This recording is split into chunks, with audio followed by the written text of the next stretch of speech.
Welcome, I'm Julie Kay, helping you find your way through grief and loss.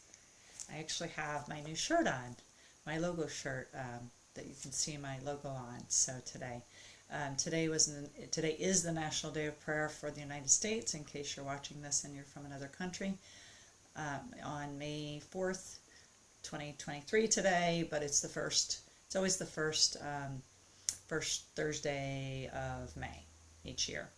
So I inquired to see if I could say a prayer for the opioid crisis that's going on here in America and I believe around the world too. Let me know. If you're from somewhere else, I'd love to know what's going on with that, although it's not a positive. It's important that we are aware of this epidemic. So with that, Pastor Jerry, who knows that I signed the music, invited me and said I would love for you to sign to the worship today, National Day of Prayer, and so I did, and I also got to pray, which was really an honor. So I thought I'd just keep my shirt on for this video. So today is a continuation of 2 weeks ago, the message that I shared. Last week I published a video from in this room that is about my daughter's story, my daughter Heidi and her overdose on fentanyl and cocaine, and just the general story that I share when I go out to speak, asking you, do you know somebody who also you lost, or you know somebody else who lost somebody to an overdose. So that was last week. So if you have not seen that, I encourage you to go back and see it or find it. If you put in the name, I believe I have the name Heidi or overdose in the title, it should come up. So here's my question for you today, a few questions. Will things ever feel good again for you? Do you think they'll ever feel good again? Will you have joy again? Or you can ask yourself, will I have joy again? Is it okay to have joy? I feel like I should be sad, but I don't like it. Maybe this is you, some of these things I'm reading right now. When I smile, I feel guilty later. My mind is saying it's wrong to have anything good right now. It's as if joy would be disrespectful.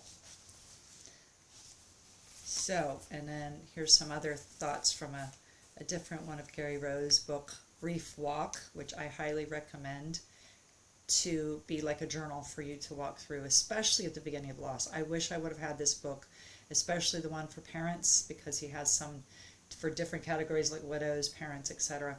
I wish I would have had that right after my daughter died. It would have really been helpful. So this says, I'm focused on survival, and I'm not doing well at even that. Every day is like doing water aerobics in the middle of an ocean. No relief, just more exhaustion. I sound terribly cynical, don't I? I wonder where my faith went. I know it's still there, but it must be hiding somewhere. I certainly don't feel it. I miss my old life. So I wanted to read a little bit of that to just hint to a few of the things we're going to touch on today. That could be losses beyond just you losing that person's physical presence in your life.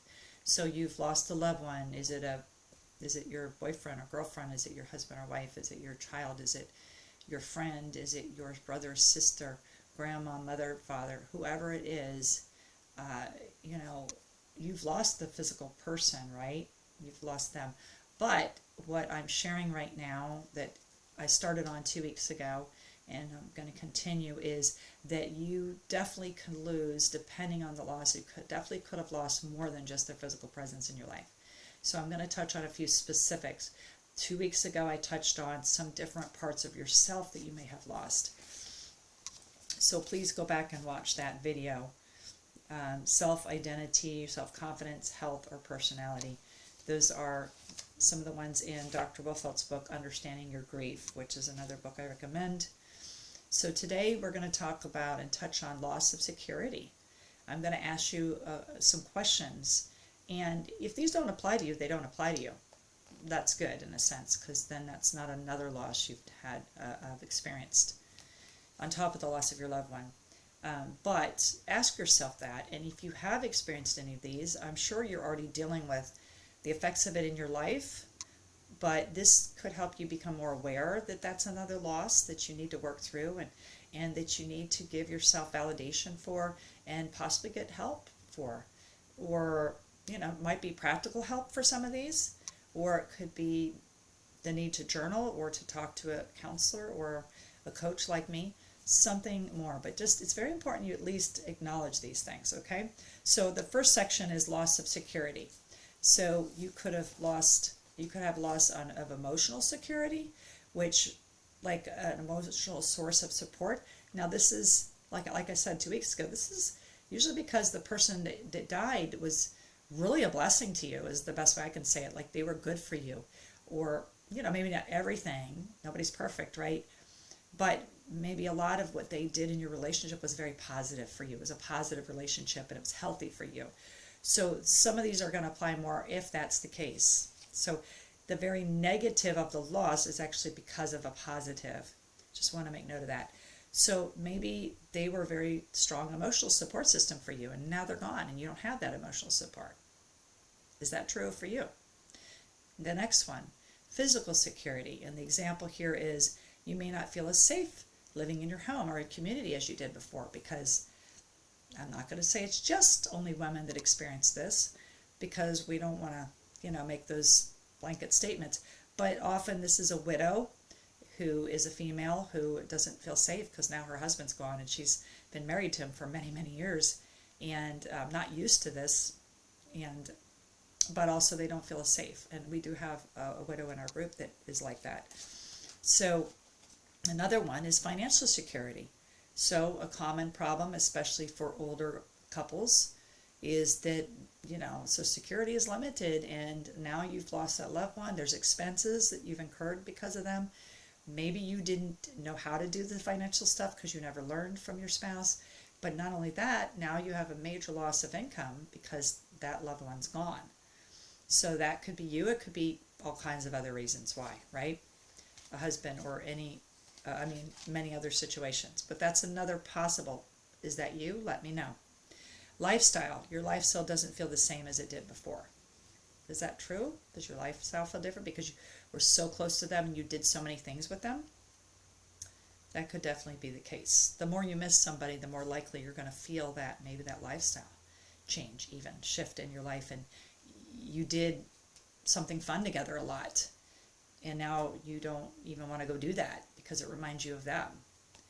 That's just the example that's coming to my mind. Another section is the loss of meaning. So the first one under that is goals and dreams.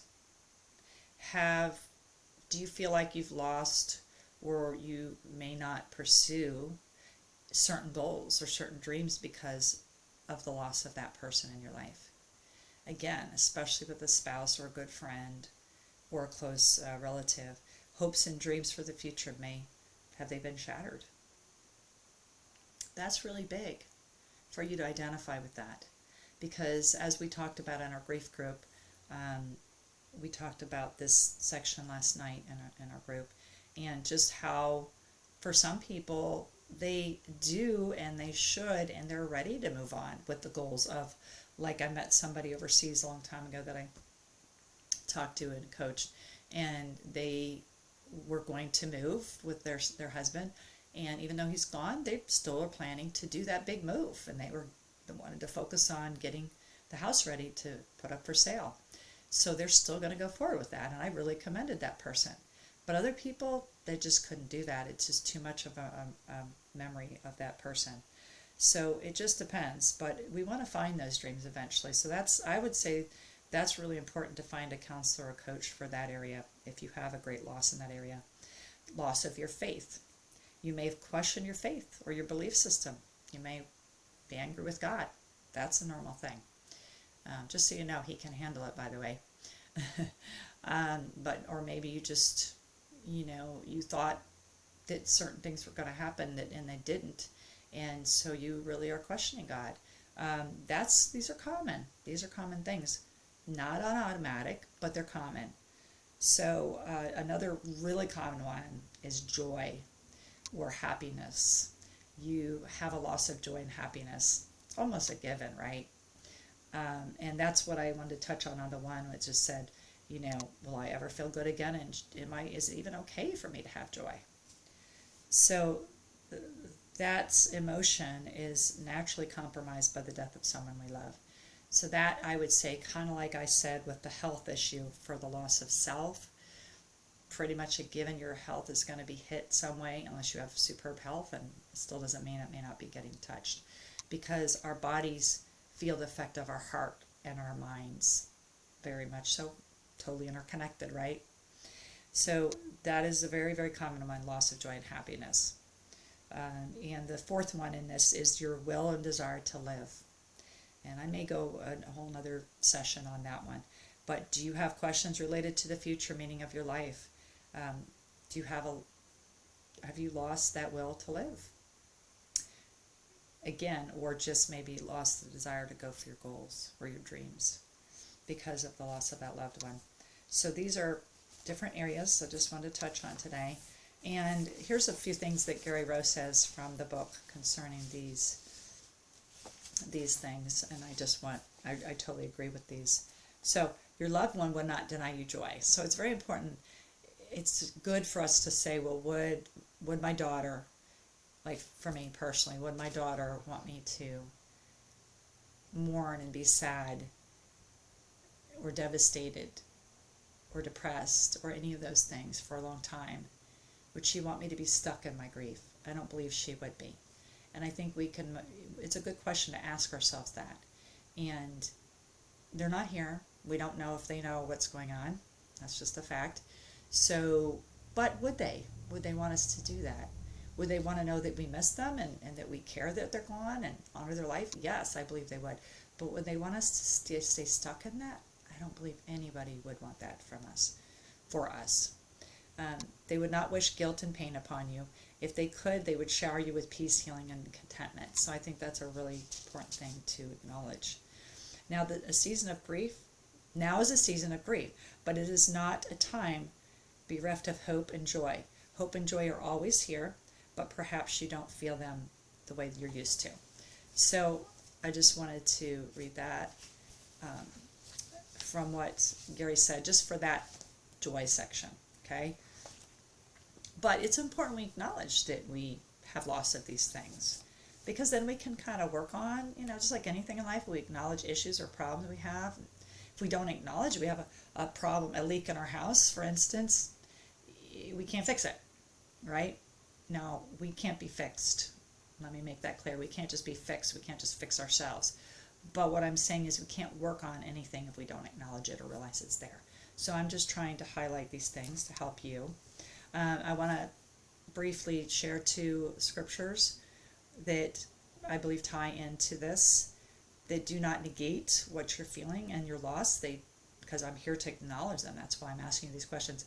But to give you hope and specific words from God's Word. And one of them is Jesus saying that the thief, the enemy, the devil, the thief comes to steal, kill, and destroy, but I come to bring life and life abundantly. Now that's a choice for us, even as believers or unbelievers, whether we partner with the devil, and many different ways we can do that to open the door to evil to come in and rob, steal, and destroy from us. We could definitely be feeling that our loss itself was a robbery and was an act of the enemy. I definitely believe my daughter's is. Definitely. I do not blame God for my daughter's death, because it's a drug and it's a very evil thing behind that I'm not going to go into today. But I have the choice now, because evil does happen all the time in this world, but we have that choice to keep focusing on that evil and let more evil come in and to steal and destroy and rob us of good things that we can still experience even after the loss, or we have the choice to partner with God and have abundance of life. So I'm going to encourage you, if you're feeling these things and going through these things, believe God that you can one day have abundance of life again, that you can get past this and life can get better and you can have hope and peace and joy and purpose again, and all kinds of good things can still come in place, because I'm experiencing things. Do I still cry? No, I'm probably missing my daughter more now than I ever have, because we weren't close and physically we didn't see each other a lot. So sometimes with those relationships that you weren't around the person a lot, it takes longer for you to miss them, or for that dynamic to hit you. Another one is John 16:33, which says, "In this world you will have trouble." In this world we will have loss, pain, heartache, trouble, problems, etc. But Jesus said, take heart, I have overcome the world. So I believe that that is such a hopeful statement. It's a very realistic statement, right? Jesus said, in this world you will have trouble. So he's helping us to get the reality so that we don't have these high expectations that cause us to get more hurt and more mad, more upset than we need to. But take heart, I've overcome the world. Take courage, have hope, and you can have positive, because even though there's trouble in this world, you can be positive and you can think positively, and you can know what Jesus did, and that you're an overcomer too, because I have to bring in the scripture that says you and I are more than conquerors through Jesus, through him who loves us. So I'm more than a conqueror through him who loves me. So Jesus overcame, I can overcome too. So I can overcome these negatives and these things that are affecting me, okay, because of the loss of my loved one. So I just want to share those two things today. And a song, I've been forgetting lately to share the song, but the song that I shared with the group last night is I Will Carry You by, I think it's Ellie Holcomb. I Will Carry You, a very beautiful song. So find it on YouTube and listen to it. If I remember to, I'll put it in the description. And please let me know if you identify with any of these areas. I would love to hear from you. If you want to reach out to me and PM me, please do. And just so you know, this is my juliek.org is my website. It's under the works. I'm going to be changing it, making it better. So maybe check that out in a week or two. And I'd love to get your input on that. God bless. Signing off, Julie K, helping you find your way. Bye-bye.